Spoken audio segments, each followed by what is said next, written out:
And hello everyone, welcome to twin embroideries. அடுத்து நம்ம பார்க்க போகிறது என்ன ஸ்டிச் அப்படின்னு பார்த்தீங்கன்னா, சில்க் த்ரெட்டில் வந்து எப்படி வந்து செயின் ஸ்டிச்சஸ் வந்து ப்ராக்டிஸ் பண்ணுறதுன்னு தான் பார்க்க போகிறோம். சில்க் த்ரெட் அப்படின்னு எடுத்துக்கிட்டாலே நம்ம வந்து 2 ஸ்ட்ராண்டாக தான் எடுக்கணும். அதாவது இந்த மாதிரி 2 ஸ்ட்ராண்டாக வச்சு தான் நம்ம எடுக்கணும். இப்போ இது வரைக்கும் நீங்கள் ப்ராக்டிஸ் பண்ண எல்லாத்துலேயுமே ஜரி த்ரெட்னாலும் சரி, ஸ்விங் த்ரெட்னாலும் சரி, சிங்கிளாக தான் வச்சு எடுத்துருப்பீங்க. ஆனால் சில்க் த்ரெட்னு வரும்போது உங்களுக்கு இப்படி டபுளாக தான் எடுக்கணும். இந்த மாதிரி ரெண்டு த்ரெட்டாக தான் எடுக்கணும். ஸோ இப்படி 2 த்ரெட்டாக எடுக்கணும்னா, ஒன்று வந்து நம்ம இந்த த்ரெட் பண்டில் வந்து 2ஆக வாங்கணும். அப்படி இல்லைன்னா என்ன பண்ணணும்னா, இந்த மாதிரி கொஞ்சம் கொஞ்சமாக எடுத்து கட் பண்ணி வந்து நம்ம போடுற மாதிரி இருக்கும். ஸோ இதுக்கு என்ன பண்ணலான்னா, இந்த மாதிரி குட்டி குட்டி பாபின்ஸ் வந்து கிடைக்கும். ₹2 ₹3 அந்த மாதிரி தான் இருக்கும் இந்த பிளாஸ்டிக்கில்.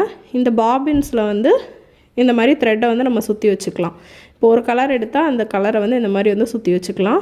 ஸோ இது வந்து கொஞ்சம் ஈஸியாக இருக்கும் எடுக்கிறதுக்கு. இப்போ நம்ம இதிலேருந்து ஒரு த்ரெட் எடுத்துக்கலாம். அதே மாதிரி இந்த பண்டில்லேருந்து ஒரு த்ரெட் எடுத்துக்கலாம். இப்போ நமக்கு டபுள் ஸ்ட்ராண்டு கிடச்சிரும். இப்போ பார்த்திங்கன்னா டபுள் ஸ்ட்ராண்டு கிடச்சிருச்சு. ஸோ இதை வந்து நம்ம லாஸ்ட்டாக வந்து முடிச்சு போட்டுக்கிறோம். நார்மலாக அந்த த்ரெட்டுக்கு முடிச்சு போடுற மாதிரியே தான் முடிச்சு போட்டு, எக்ஸ்ட்ரா இருந்துச்சு அப்படின்னா கொஞ்சம் ட்ரிம் பண்ணி விட்டுக்கோங்க.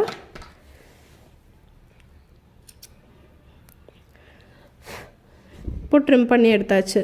ஸோ இப்போ வந்து ஸ்டிச்சஸ் வந்து போட போகிறோம். இந்த சில்க் த்ரெட்டில் வந்து போடுறதுக்கு கொஞ்சம் கஷ்டம்தான். த்ரெட்ஸ் வந்து பிரிஞ்சு தான் வரும். இனிஷியலாக ப்ராக்டிஸ் பண்ண தான் வந்து இந்த சில்க் த்ரெட்டில் நல்லா வந்து ஒர்க் பண்ண முடியும். ஸோ நல்லா வந்து ப்ராக்டிஸ் பண்ணுங்கள். அதே மாதிரி ஒரு அடியில் ஒரு பவுல் வச்சு அதில் இப்படி போட்டு வச்சுக்கோங்க. ஏன்னா அது ரொம்ப உருண்டு போகும். ஸோ அதனால் ஒரு பவுல் வச்சுருக்கேன். இப்போ பார்த்திங்கன்னா இந்த இடத்துல நாட் போட்டாச்சு. ஸோ இதையும் வந்து அதே மாதிரி தான் பிடிக்கிறோம். நம்ம நார்மல் த்ரெட்டில் எப்படி பிடிச்சோமோ அதே மாதிரி தான் பிடிக்கிறோம். இந்த மாதிரி பிடிச்சிக்கிட்டு த்ரெட்டை வந்து இப்படி எடுக்கிறோம். ஓகேவா?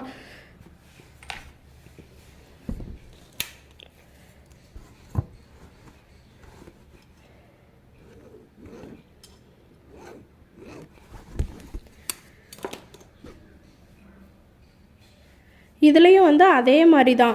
என்னென்ன ஷேப்ஸ் நீங்கள் சரி த்ரெட்டில், ஸ்விங் த்ரெட்டில் ப்ராக்டிஸ் பண்ணிங்களோ அதே மாதிரி ஷேப்ஸ் தான் வந்து ப்ராக்டிஸ் பண்ணணும். எக்ஸ்ட்ரா கொஞ்சம் ஷேப்ஸ் வந்து அந்த சில்க் த்ரெட்டுக்கு நான் தர்றேன். ஃபஸ்ட்டு வந்து லைன் டவுன் டு அப் போகிறோம். இதுக்கு நீடில் வந்து எது பார்த்திங்கன்னா 13 இல்லை 14 2 நம்பரில் ஏதாவது ஒன்று எடுத்துக்கோங்க. ஏன்னா இதோட ஹெட்டு வந்து கொஞ்சம் பெருசாக இருக்கணும். நம்ம 2 த்ரெட்டாக எடுக்கிறதுனால கொஞ்சம் பெரிய ஹெட்டாக இருந்துச்சுன்னா நமக்கு எடுக்கிறதுக்கு ஈஸியாக இருக்கும். அதாவது கலண்டு வராமல் இருக்கும் நீடில்லேருந்து. ஸோ அதனால் 13 இல்லை 14 நம்பர் எடுத்துக்கோங்க. அயன் நீடில் யூஸ் பண்ணுறவங்க அதே நீடில் தான். அயன் நீடில் யூஸ் பண்ணுறவங்களுக்கு த்ரெட் வந்து நீடில் வந்து சேஞ்ச் பண்ண அவசியம் இல்லை.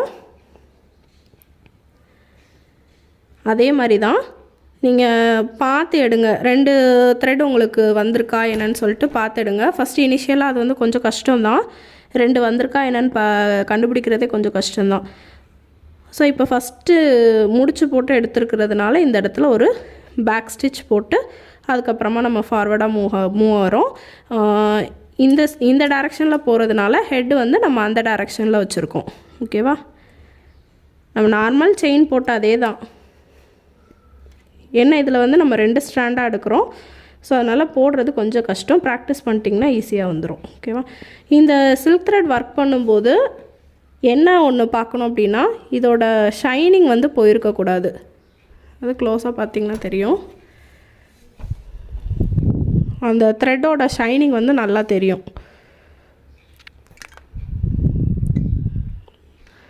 இது கொஞ்சம் பிரிஞ்சு இருந்துச்சு அப்படின்னா இந்த ஷைனிங் வந்து வராது. ஓகேவா?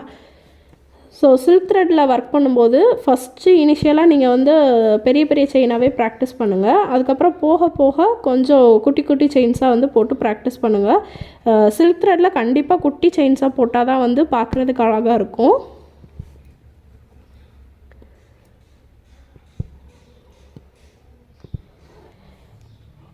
பிகினர்ஸ்க்கு வந்து நமக்கு 2 த்ரெட்டு இருக்கா என்னன்னு பார்க்குறதே கொஞ்சம் கஷ்டமாக இருக்கும். போட போட நல்லா ப்ராக்டிஸ் பண்ணிட்டீங்க அப்படின்னாலே உங்களோட கை ஃப்ளோலையே தெரிஞ்சிடும்.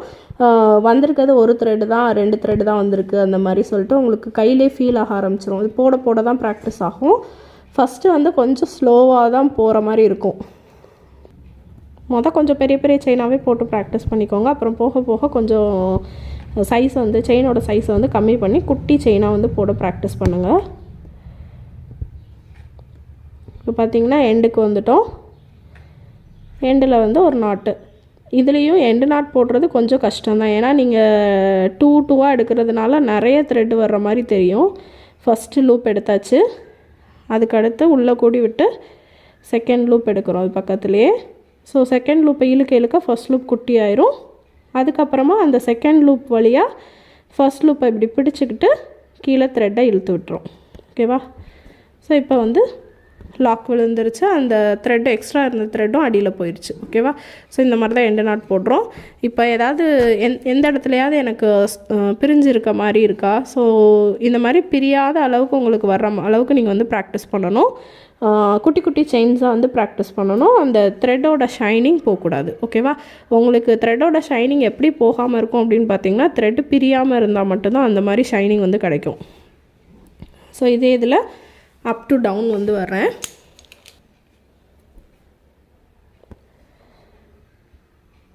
ஸோ இனிஷியலாக ஆரம்பிக்கும் போது பேக் லூப் போட்டு ஆரம்பிங்க. ப்ராக்டிஸ் பண்ணும்போதே அந்த மாதிரி பேக் ஸ்டிச் போட்டே ப்ராக்டிஸ் பண்ணுங்க இருங்க. அப்படின்னா உங்களுக்கு அது தனியாக ப்ராக்டிஸ் பண்ண அவசியம் இருக்காது.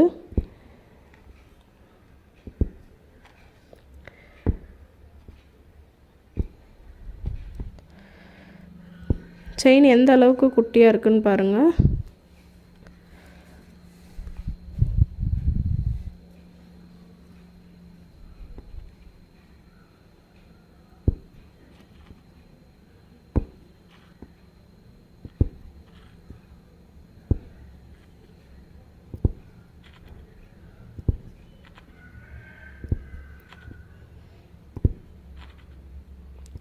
சப்போஸ் உங்களுக்கு இந்த இடத்துல பிரிகிற மாதிரி இருக்குது. இப்போது ஒரு இது நான் பிரித்து காட்டுறேன் பாருங்கள். இந்த இடத்துல ஒரு த்ரெட் வந்து பிரிஞ்சிருக்குன்னு வைங்க. இதை வந்து என்ன பண்ணக்கூடாதுன்னா அப்படியே கண்டினியூ பண்ணி போகக்கூடாது. இப்போ இந்த இடத்துல பிரிஞ்சிருக்குன்னு வைங்களேன். இதை அப்படியே கண்டினியூ பண்ணி போட்டே இருந்தோன்னா என்னாகும்னா ஒரு கட்டத்தில் பிரிஞ்சிரும் கண்டிப்பாக. ஸோ இதை வந்து என்ன செய்யணுன்னா, இப்போ இந்த இடத்துல பிரிஞ்சிருக்கு அப்படின்னா 2 ஸ்டிச் வந்து விட்டுறணும். ஸோ அதுக்கு முன்னாடி ஒரு 2 ஸ்டிச் வரைக்கும் கலட்டி விட்டுட்டு அதுக்கப்புறமா அதிலேருந்து நீங்கள் கண்டினியூ பண்ணுங்கள். ஸோ பிரிஞ்சிருக்குன்றதை தெரிஞ்சுமே நீங்கள் கண்டினியூ பண்ணிக்கிட்டே இருந்தீங்கன்னா த்ரெட்டு கண்டிப்பாக அந்த இடத்துல அந்து போயிடும். ஓகேவா?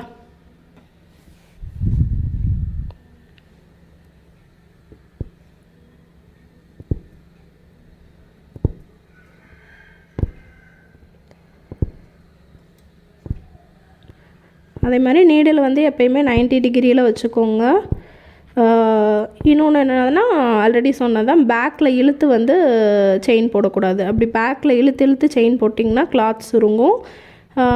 அண்டு கிளாத் வந்து ஃபுல்லாக ஸ்ட்ரெச் பண்ணி மாட்டியிருக்கீங்களான்னு கன்ஃபார்ம் பண்ணிக்கோங்க. லூஸாக இருந்துச்சு அப்படின்னாலும் கிளாத் சுருங்கும். ஓகேவா? ஸோ நீங்கள் லைன்ஸ் நல்லா ப்ராக்டிஸ் பண்ணதுக்கப்புறமா ஷேப்ஸில் ப்ராக்டிஸ் பண்ணுங்கள்.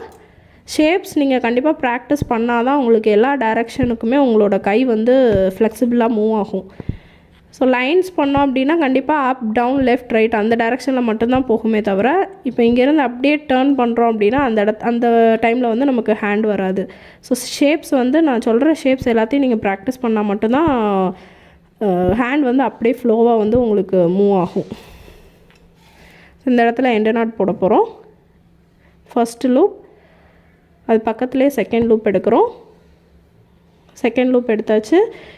அதை இழுக்க ஃபஸ்ட் லூப் குட்டியாகும். ஸோ செகண்ட் லூப் வழியாக அப்படியே ஃபஸ்ட் லூப்பை பிடிச்சிக்கிட்டு கீழே எண்டு நாட் கீழே இழுத்துறோம். ஸோ த்ரெட்டும் உள்ளே போயிடும். ஓகேவா? இந்த இடத்துல உங்களுக்கு எந்த த்ரெட்டுமே வெளியில் தெரியாது. ஸோ இந்த அளவுக்கு நீங்கள் ப்ராக்டிஸ் பண்ணுங்கள். ஸோ செயினோட அந்த த்ரெட்டோட ஷைனிங் எங்கேயுமே உங்களுக்கு போயிருக்காது பார்த்தீங்களா, அந்த ஷைனிங் அப்படியே இருக்கும். ஸோ இந்த அளவுக்கு நீங்கள் வந்து ப்ராக்டிஸ் பண்ணிக்கோங்க. இந்த சில்க் த்ரெட்டுக்கு என்னென்ன ஷேப்ஸ்லாம் போடணும்னு பார்த்தீங்கன்னா, ஆல்ரெடி நீங்கள் ஜரி த்ரெட் ஸ்விங் த்ரெட்லலாம் ப்ராக்டிஸ் பண்ணியிருப்பீங்க எல்லா ஷேப்ஸு. அந்த ஷேப்ஸு ஆல்ரெடி நீங்கள் ப்ராக்டிஸ் பண்ண ஷேப்ஸ் தான் இந்த லைன்ஸு. ஃபர்ஸ்ட் வந்து லைன் ப்ராக்டிஸ் பண்ணிக்கோங்க, அதுக்கப்புறமா ஸ்கொயர் ஸ்பைரல், அப்புறமா ட்ரையாங்கிள் ஸ்பைரல், அதுக்கப்புறம் வந்து சர்க்கிள் ஸ்பைரல் வந்து ப்ராக்டிஸ் பண்ணிக்கோங்க. இந்த எல்லா ஷேப்ஸும் முடித்ததுக்கப்புறமா இது ஒரு வச்சு பார்த்துக்கோங்க என்னென்ன ஷேப்ஸ்ன்னு சொல்லிட்டு. அதுக்கப்புறமா இந்த ஷேப்ஸ் சில்க் த்ரெட்டுக்கு கண்டிப்பாக இந்த ஷேப்ஸ்லாம் நீங்கள் ப்ராக்டிஸ் பண்ணியிருக்கணும். ஃபர்ஸ்ட்டு வந்து இது அந்த ஷேப்ஸ்லாம் முடித்ததுக்கப்புறமா இது வந்து ஒரு லைன், நீங்கள் லெஃப்ட் டு ரைட் வந்தாலும் சரி, ரைட் டு லெஃப்ட் போனாலும் சரி ஒரு லைன். அதுக்கடுத்து இருக்கிற ஷேப் என்ன அப்படின்னு பார்த்தீங்கன்னா, ஒரு லைன் போட்டு அதுக்கு பக்கத்துலேயே இன்னொரு லைன், அதாவது ஒரு கேப் கூட இருக்கக்கூடாது, அந்த கிளாத்தோட கலர் தெரியவே கூடாது. ஸோ ஒரு லைன் போட்டிருக்கிங்கன்னா அது பக்கத்துலேயே இன்னொரு லைன், ஓகேவா. இது வந்து டபுள் லைனு. அதுக்கடுத்து ஒரு வேவி லைன். இந்த வேவி லைன்லாம் போடும்போது உங்களுக்கு குட்டி குட்டி செயினாக வந்து ப்ராக்டிஸ் பண்ணுங்கள், ஏன்னா நம்ம டேர்னிங்ஸ்லாம் இந்த இடத்துல வரும். ஸோ அதனால் குட்டி குட்டி செயினாக போட்டு ப்ராக்டிஸ் பண்ணுங்கள். ஸோ அப்போ வந்து சில்க் த்ரெட் வந்து உங்களுக்கு இந்த இடத்துல குட்டி குட்டியாக ப்ராக்டிஸ் பண்ணுறதுக்கு ஹெல்ப்ஃபுல்லாக இருக்கும். அதுக்கடுத்து இது வந்து வாட்டர் ஃபில்லிங்குரிய ஷேப்பு, இந்த ஷேப்லேயும் வந்து ப்ராக்டிஸ் பண்ணிக்கோங்க. அதாவது இங்கேருந்து இங்கே போய் இந்த இடம் வந்து பெருசாக இருக்கணும். அதுக்கடுத்து அப்படியே கீழே வந்து அதுக்கப்புறம் இந்த இடம் பெருசாக இருக்கணும். ஸோ இந்த இடம் சுருங்கணும், அப்புறம் இந்த இடம் பெருசாக இருக்கணும், அந்த மாதிரி எம் ஷேப்பில், ஓகேவா. இது வந்து வரைஞ்சிட்டு அதுக்கு மேலே போடுங்க. அதே மாதிரி இன்னொரு வேவி லைன், அப்புறம் ஒரு ஃப்ளவர், இந்த ஒரு ஃப்ளவர், இந்த ஷேப், அப்புறம் ஒரு ஸ்டாரு, அப்புறம் ஒரு தாமரை மாதிரி. ஸோ இந்த ஷேப் எல்லாத்துலேயுமே நீங்கள் வந்து சில்க் த்ரெட்டில் ப்ராக்டிஸ் பண்ணிவிட்டு எனக்கு ஃபோட்டோ எடுத்து அனுப்புங்க.